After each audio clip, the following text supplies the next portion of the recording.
Have y'all ever been at a funeral so long that you stop being sad? Has there ever? Some of y'all know what I'm talking about. Okay, all right. So my grandfather passed away last year, and I was crying. I was sad. I missed Pawpaw Willie at 9 a.m. 2 p.m. I was like, hey, yo, he's not that important. We got to wrap this shit up. I got some stuff to do.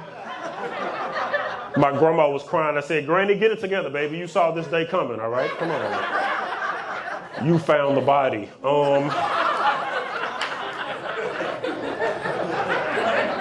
We got to stop being surprised when our old family members die, okay? My granddad was like 95 years old. They at the funeral, gone too soon.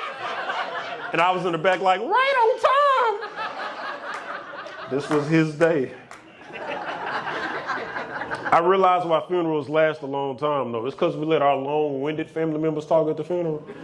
If you want your funeral to go by fast, let somebody who didn't know you that well speak it. Like when I die, don't put my wife or kids up there. Put my eye doctor up there. He gonna wrap that shit up. What you want to say about Nick? He was a good man with bad eyes. Good night. That's the whole speech. I did have a thought while I was at my granddad's funeral, though. I want to see people's enemies talk at their funerals.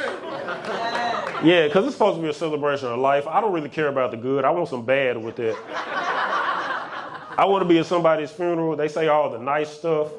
Then his ex-wife get up. Yeah, he couldn't keep a job. Never took care of his kids, has a small penis. Hang on, I got a list, and it just rolls like across the stage.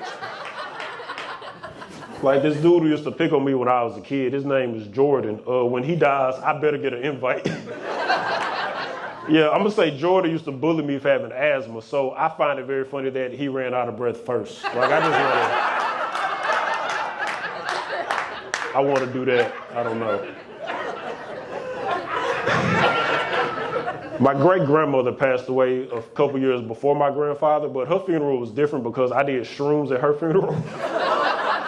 Yeah, you should try it. I'm just saying, everybody at the funeral was crying about how much they missed my great-grandma. I was at the back of the church, high off shrooms, talking to her like, what y'all crying for? She's right here. Her ghost was whispering all the family secrets in my ear. You know your brother's really your cousin. Wait a minute, hold up now. About to learn something, okay. I got a new favorite hobby now. I like to go on Wikipedia and change historically accurate facts. I love doing this.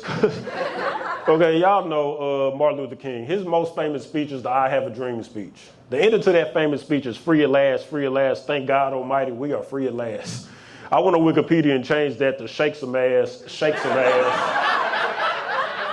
Oh, please shake that fat ass, because I'm just saying, we in 2025 and racism still exists. I think twerking might be the solution. I don't know. We need to get Meg Thee Stallion on that or something. My long-term plan with this Wikipedia thing, though, I hope there's like a kid in middle school and he does a history report late, so he just copy and paste what I put without fact checking it. Like he just walked in the classroom and she's like, yes, Justin, we need to talk about your history report. Now, I told you to do it on the Lewis and Clark expedition.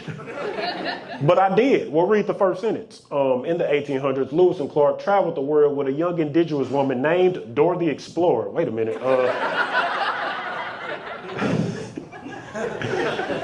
I work in healthcare.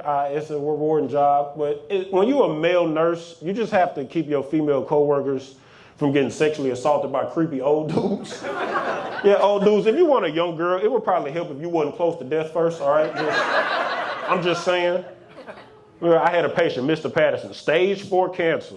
Now, one of my beautiful coworkers walked by. He said, I need a woman like her in my life. I said, Mr. P, you don't got much of that left.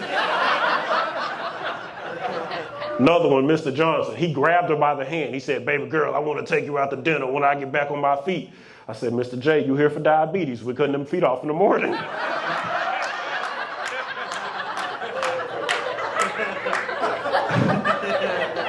Being from a conservative state in Arkansas, you know, they ban things in my state. You can't smoke weed, you can't get an abortion in my state.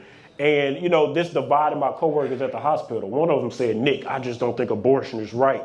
How would you feel if your mother aborted you? And I said, I would be torn to pieces. So